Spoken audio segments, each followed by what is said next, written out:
Hey, Yubabob here. Today I'll be taking a look at the Ducky 12 Mini. This is one of the most popular 60% keep. Nah, I'm playing. This is the Tofu 65. I got it used like new for around 180 USD on Mech Market, and the seller didn't have the original packaging, which explains why it's in this box. Anyways, it came with a polycarbonate plate, DC65 hot swap PCB, case film, and finally the case itself. It's an E-white and it's V2, meaning the brass weight on the back is coated rather than the usual brushed brass look. It's in relatively good condition aside from a few minor scratches on the inside. Back to the PCB, it came with stabilizer pads pre-installed, but in my opinion they make stabilizers feel mushy, so I'll be removing these and cleaning the PCB before proceeding.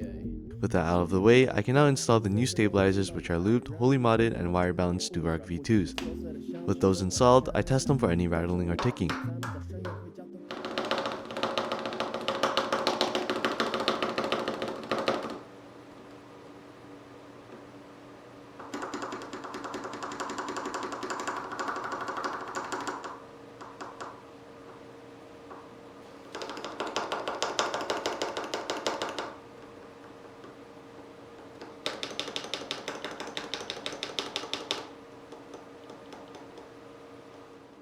Back to the spacebar, I use a syringe to inject Krytox 205 grade 2 in attempts to remove the ticking.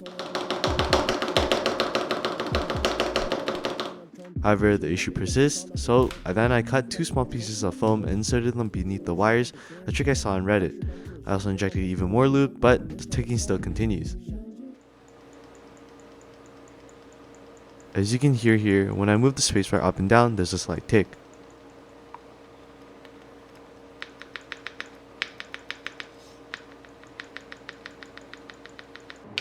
This time, I changed out the C3 Tangerine for an Aqua Rose Red, and the issue seems to be solved. I believe the ticking was due to the inconsistency regarding the C3 Tangerine, and as you can tell by my sigh, I was really glad this issue was resolved. Anyways, removing the keycaps and switches, I move on to cut a layer of PE foam to the PCB dimensions and apply 3 layers of masking tape to the back.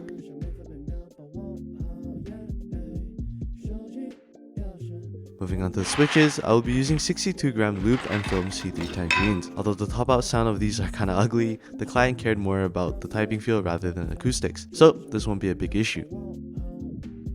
As this keyboard is tray mount, I will be using O-rings as gaskets to prevent hard contact between the standoffs and PCB. To begin, you take an O-ring and place it around a screw.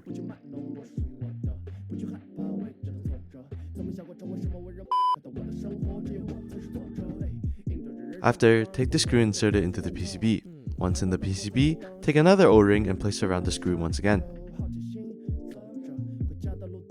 Once done, it should look like this. And with this amazing drawing I've provided, this is essentially how it works. This mod allows for a more even and soft typing experience.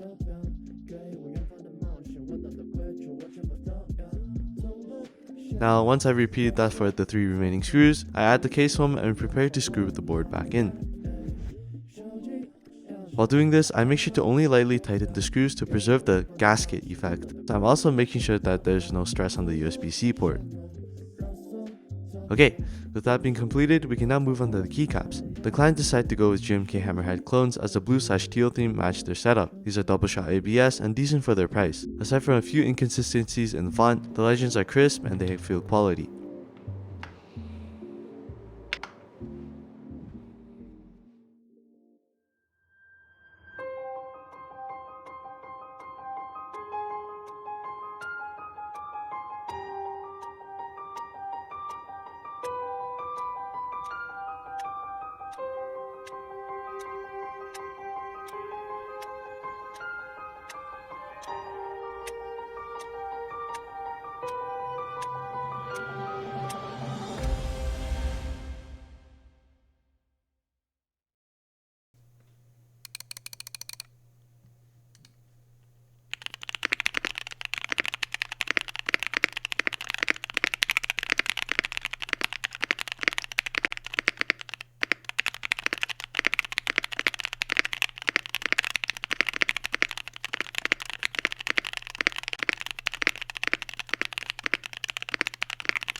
Alright, so the Tofu 65 is definitely one of the highest quality keyboards I've built so far. From the big brass weight on the back, to the smoothly coated E-weight, to the heavy aluminum shell, all add up to an all-around premium experience. The board was straightforward and fun to build, and turned out nicely. And again, it does come at a hefty cost. This build came out to around 318 USD in parts alone. However, if you're looking for a solid keyboard and have the budget to spare, definitely consider the Tofu 65.